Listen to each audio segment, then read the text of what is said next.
Blessed and happy Thursday to all of you, my dear friends, my dear brothers and sisters, my dear good people of God, faithful followers of the Daily Gospel Reflection with Father Jack, my dear kababayans.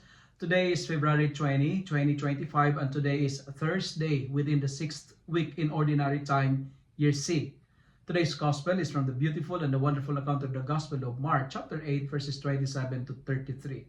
I quote, "Get behind me, Satan, for you are setting your mind not on the divine things, but on human things." End of the quote.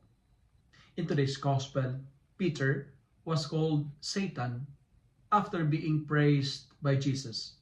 Why? Number one, because Peter's idea of the Messiah is far different from who Jesus is. Peter is thinking of a political savior, but Jesus came not for politics, but he came here for love. And his love was expressed by sacrifice through suffering. And you know what? The cross cannot be separated from Christ. For Peter, a Messiah should not suffer. Violent death is unacceptable in the mind of Peter. He was called by Jesus Satan because he's tempting Jesus to forget the plan of God. He is presenting Jesus comfort and convenience. And for Peter, it is not fit for the Messiah to suffer. Peter is giving Jesus another choice, another path, and possible options. That's why Jesus told him, "Get behind Satan." Why? Because Satan is an obstacle, a hindrance to God's plan. Satan is a deceiver. Satan is a tempter.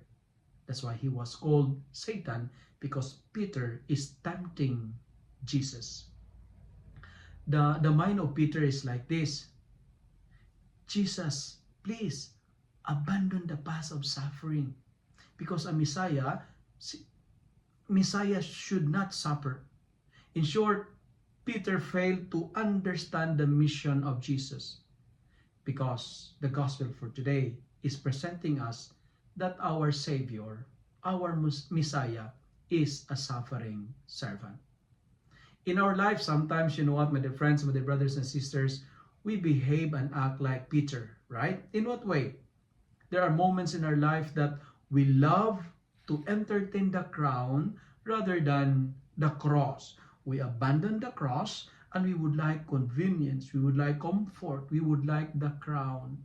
We don't like to suffer. What we love is only appreciations and admirations.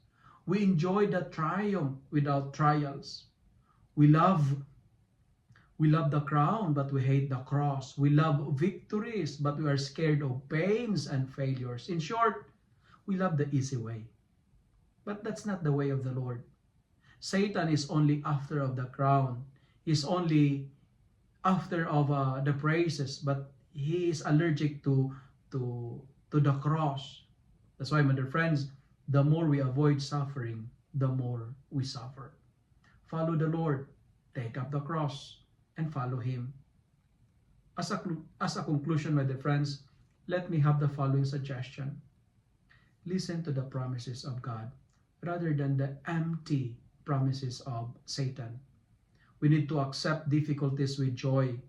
We need to regard burdens as a blessing in disguise. We need to count the pain not as a punishment, but as heavenly grace. And finally, we are human, created in God's image. Therefore, let us always set and fix our mind to what is above rather than the realities below. Think what is heavenly rather than of earthly. Think as the way God thinks, because what is above, what is below is below. If you love and like this reflection, kindly share it with your friends, share it with your family, make the Word of God viral so that many will be blessed. Amen.